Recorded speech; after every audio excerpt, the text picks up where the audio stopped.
Hi guys! Welcome back again sa aking YouTube channel.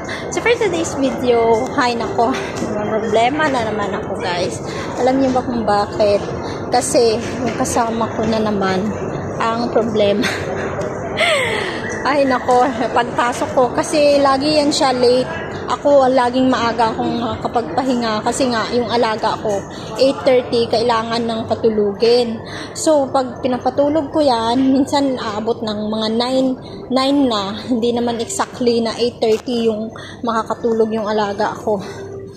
At saka hindi saktong 8:30 kami makakapasok sa room kasi madami pa yan mga gagawin sa labas. Kasi nga siyempre 4 years old pa. So mahirap siya i-control, makulit, ganun.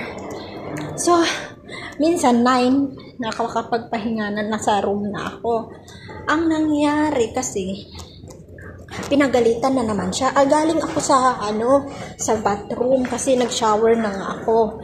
Tapos paglabas ko, pinapagalitan na siya ni ma'am. Tapos, nakinig muna ako doon sa pinatay ko yung ventilation kasi pag may ventilation, may babae. Mag-uupo muna sana ako para makapagsalita ng maayos kasi parang yan yata yung baliw na babae dito. Doon sa kabila. Doon. So, ang nangyari, siyempre, yung ako, dahan-dahan ako, nilagay ko na yung damit kong labahan doon sa washing area kasi dadaan muna ako sa sala pagkatapos mo mag-shower kasi dadaan ka sa sala papuntang kitchen tapos lalagay namin yung labahan namin doon. So, pinapagalitan siya ni ma'am. Tapos siyempre ako, parang ako kay ma'am ba, kahit naintindihan ni ma'am yung mata ko. Yung, alam mo yun, yung parang gumanon ako na, bakit? Yung parang ganon, bakit pinapagalitan siya? Maya-maya in-explain ni ma'am sa akin, sabi ni ma'am, sinasabihan ko siya na ganun, bakit nagpunta pa siya sa wet market, sa another wet market, na, pumunta na nga siya sa iyon. Pumunta na siya sa iyon. Tapos, hindi ko alam bakit hindi pa siya nakabili. Wala daw broccoli. Hindi daw siya nakabili ng gulay, avocado, pati avocado, wala, pati broccoli. Tapos, pumunta siya. Sabi ko, meron 2 welcome dito sa place namin. May bagong bukas na welcome dito. Tapos, yung isang welcome, meron pa ulit. Sabi ko, ganun. Sabi ko, sabi ko, ganun yung ditong welcome na lang. Sabi ko, ganun. Tapos, sabi niya, sa wet market daw talaga siya pupunta. Di yun, pinagalitan siya ni ma'am nung gabi. Tapos, alam mo, ako yung sinisisi. Sabi niya, baka daw sinumbong ko daw siya. Sinumbong ko daw siya na ganyan, na nagpunta pa daw siya sa wet market. Sabi ko, ay te, hindi ako nagsabi kay ma'am. Sabi ko, baka ikaw yung naglisensya. Ikaw yung nagpaalam sa kanya na pupunta ka muna doon. Sabi ko, hindi wala akong kaalam-alam. Sabi ko, ang dami niyang chat sa akin nung gabi. Dami niyang chat sa WhatsApp kasi wala kaming communication sa Facebook o kaya Messenger. Kasi ayaw niya ibigay yung account niya. Sabi niya, kasi private ako, sabi niya. Hindi niya binibigay. Nagalit na talaga ako kagabi. Alam mo yun, sa init ng ulo ko, pagka patulog ko sa alaga ko, nag-check na ako ng phone ko. Pag-check ko ng phone ko, ang dami niyang message. Sabi niya, ikaw na nagsusumbong ka. Sabi niya ganun, ako lang palagi yung may kasalanan. Ang dami niya nung sinabi as in. Tapos sabi niya, sana sinasabi mo sa akin kung anong mga niluluto mo dati para alam ko yung mga gulay. Ang tagal niya na dito, mag-1 buwan na siya. 1 buwan na nga siya. Sinabi ko na lahat kung anong mga niluluto. Tapos pag yung luto niya, hindi pinintasan nila ni ma'am, ako yung sinisisi, hindi ko daw sinasabi kung ano daw ilalagay. Kasi lagi ko sinasabi, kung anong, kaya ka hired kasi magaling ka daw magluto. Yun yung sa yung sa resume mo. Yung expert ka kasi 4 years ka na dito sa Hong Kong. Nainis na talaga ako. Haba-haba talaga ng pinagsasabi ko sa kanya. Nakakainis na kasi. Napikon na ba ako? Na palagi ko na lang siyang iniintindi. Lagi yan nagchat-chat, hindi ko siya pinapatulan. Sabi ko, te, wag ka masyadong mag-stress. Pinapayuhan ko sa kanya ng ganyan, pinapayuhan ko siya lagi. Pero paggabi, nainis na talaga ako. Ang dami kong sinabi, ah. Sabi ko, sinabi ko lahat. Sabi ko, kahapon. Ano nga talaga yung ginawa niya kahapon? Ako naghatid kay ma'am ng lunch niya kasi pagod na daw siya. Kasi nga, ilang palengke yung pinuntahan niya eh. Punta pa siya dun sa iyon na mall. Nagpunta pa siya sa Fresh. Tapos, punta pa siya doon sa kabilang wet market, ang layo nun. Oh, sabi ko sa kanya, te, may welcome dyan dito sa place natin, dalawa. Sabi ko, i-check mo dyan ka na lang, wag na doon kasi ang layo nun. Doon talaga siya pumunta. Tapos pag uwi niya, kung ano-anong kwento niya sa akin, meron na siyang bagong sombrero, binigay daw ng lalaki. Sabi ko, ano ba to? May minimit yata to sa labas na lalaki. Kailangan palagi niya pumunta ng wet market. Sunod-sunod na araw, kaya pinagalitan siya ni ma'am kasi kahapon nagpunta din siya. Tapos nung isang araw, punta din siya kasi bili daw siya gulay kasi wala daw gulay. Ganun. Tapos, ganun pa. Sale nga sa iyon. Kaya doon siya pinabili. Tapos wala daw. Ubusan daw. Tapos wala daw lahat. Kaya hindi naman niwala yung amo namin. Kasi paano nangyari wala lahat broccoli. Tapos yung avocado, sa akin pa sinisi. Ang tagal ko ng avocado na binili daw, hindi pa rin daw nahihinog. Sabi ko, kasalanan ko ba yun? Kung ganun, 5 yung binibili ko, tapos yung iba nagamit na, syempre, kailangan bilhin mo yung 2 hinog na para makain na ni ma'am. Tapos yung iba, medyo yung matagal pang mahinog. Tapos nakailang bili na siya ng avocado, tapos sa akin yung avocado yung pinipintasan. Sabi niya, yung binili mong avocado dati, day, hanggang ngayon hilaw pa. Sabi ganun sa akin. Sabi ko, hindi yung avocado mo yung gamitin mo, yung bago mong bili. Yung binili niyang bagong avocado na hinog, bulok, dalawa bulok, sayang. Tapos yung akin na lang yung ginamit, kasi yung medyo na siya, yung brown na, pero ang tigas pa. Pero yun ang ginamit namin. Ay, napikon na talaga ako, guys. Talagang pinatulan ko. Wala siyang imik-imik ngayong umaga.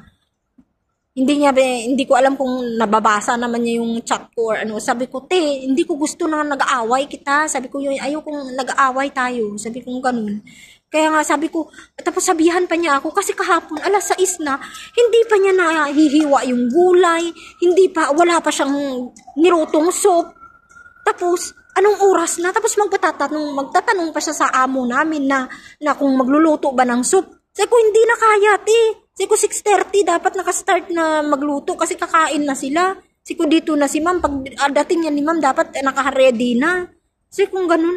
Sabi ko, magtatanong pa siya. Pinagalitan na naman siya. Sabi niya, ilang oras lutuin yung soup? Diba 2 hours daw? O 2 hours. Tapos magtatanong ka ng 6:00 na? Common sense na lang. Diyos ko. Tapos sabihin niya, siya, college graduate siya. Tapos mali-mali naman siya mag-English. Diyos ko. Kaya laging hindi sila magkaintindihan ng kapatid ng amo ko ng babae. Pati si ma'am, hindi sila magkaintindihan kasi yung English niya, bali-baliktad. Ay, naku guys, na high blood ako. Hindi ko alam Sabi ko, ayaw ko ma-stress. Pero parang may stress talaga ako sa kanya. Kaya yun, lagi ko siyang iniintindi ko talaga siya kasi nga matanda na siya. 45, mahirap pala pag kumuha ng ganong edad. Ay, Diyos ko. Tapos lagi pa sinasabi, nahihilo daw siya. Alam mo yung magrarason talaga siya ng kung bakit nakalimutan niya yung ganito. Bakit nakalimutan mo, te? Kaya bumili siya ng karne. Hindi ba naman niya nadala sa bahay? Nakalimutan niya doon sa wet market ulit, sa shop. Ang tagal-tagal niya sa labas, guys. Ang tagal-tagal niya sa labas. Pati yung damit niyang nakawashing, ako na yung nagtupi. Tinupi ko na. Sabi ko para pagdating ni ate, sabi ko ganun, na ba, makakapagluto siya ng lunch ni ma'am. Kasi kailangan pa niya magluto ng lunch ni ma'am. Ako pa nagluto. Tinulungan ko pa siya. Sabi niya, day, ikaw na lang magluto. Ang tagal-tagal niya sa labas. Tinupi ko pa yung damit niya. Nung pagdating ko, naghatid ng lunch ni ma'am. Pag uwi ko, hindi pa niya na lalagay sa drawer niya yung damit na tinupi ko na. Hindi pa niya nalagay sa drawer niya na nakakalat sa table. Sa table ng alaga ko. Hindi nga pwede yun. Sabi ko, kaya ko nga tinupi na. Hindi pa niya nilagay sa drawer niya. Ewan ko anong ginawa niya nang umalis ako. Nawala ako sa bahay. Hindi ko alam kung anong ginawa niya. Tapos, yung punda ng bedsheet ng bed niya. Tapos yung unan niya. yung bedsheet, tapos yung, ano tawag dun, yung kumot, tinupi ko na din. Abay, Diyos ko, hindi pa talaga niya kinuha at ilagay doon sa bed niya. Hindi makalat yung table ng alaga ko. Kinuha ko, nilagay ko doon. Ako yung naglagay doon. Nainis na talaga ako. Tapos, siyempre, tinanong talaga siya kagabi ni ma'am. Sabi niya, gantong oras, anong ginawa mo ng 1:30? Totoo naman talaga. Kasi nasa labas ako noon. Nagatid ako kay ma'am ng lunch niya. Tapos siya wala. Nandyan lang siya sa bahay. Wala naman nang gagawin. O anong ginawa niya? Nagkukulong siya sa CR para mag-cellphone. Ay, naku, napipikon na talaga ako, guys. Hindi ko lang alam. Nasi-stress talaga ako. Kahit yung ano niya, hindi niya magawa na. Tapos kung mga mali-mali siya, ako yung sisisihin niya. Ako talagang inaano niya palagi. Sabi pa niya kasi everyday ako yung sumasama sa paghatid ng mga bata sa school. Ako sumasama kay ma'am. Tapos iniisip niya, sinisiraan ko daw siya. Iniisip niya, kinukwento ko daw lahat kay ma'am yung mga ano niya, ganyan. Ay, Diyos ko, sabi ko, God knows. Sabi ko gano'n sa kanya. Ginoo, nakaalam te. Sabi ko gano'n. Wala akong sinisiraan na tao. Sabi ko gano'n. Hindi ako nagsisip-sip. Sabi ko, lalaki ba yung sahod ko? Magsip-sip ako? Sabi ko gano'n. Napikon na talaga ako sa kanya. Sinabi ko na talaga lahat, guys. Oo, as in. Ay, naku, hanggang dito na lang yung video. Nilalabas ko yung sama ng loob ko talaga. Nakakainis kasi nakakapikon na eh. Oo, ilang beses ko na siyang pinagbibigyan, iniintindi. Ay, naku, ewan ko lang. Ang hirap talaga pag may kasama, guys, no. Kaya minsan yung niluluto niya, sumasakit yung ulo ko. Hindi ko alam anong pinaglalagay niya. Lagi niya akong hinahandaan ng pagkain kahit ayaw ko. Kahit kape ko, tinitimpla niya na. Pag uwi ko, malamig na. Dapat ako na lang magtimpla ng kape ko. Tapos tinatakpan niya yung pagkain ko sa pinggan ko na. Naka-ready na. Lamig na pag uwi ko. Alam niyang wala pa ako. Hahandaan niya na ako ng pagkain. Ewan ko kung anong pinaglalagay niya sa pagkain ko. Ay naku, tapos magkukwento siya ng mga multo-multo. Akala siguro matakot ako. Ewan ko, parang nabubuang. Hindi ko alam. Ewan ko. Basta sorry Lord talaga. Hindi ko talaga mapigilan na inis ko na. Thank you so much. Thank you guys sa pag-support for me sa lagi sa aking YouTube channel. Nagbisaya na ako ba. Nagkaraya na ako. Thank you. God bless.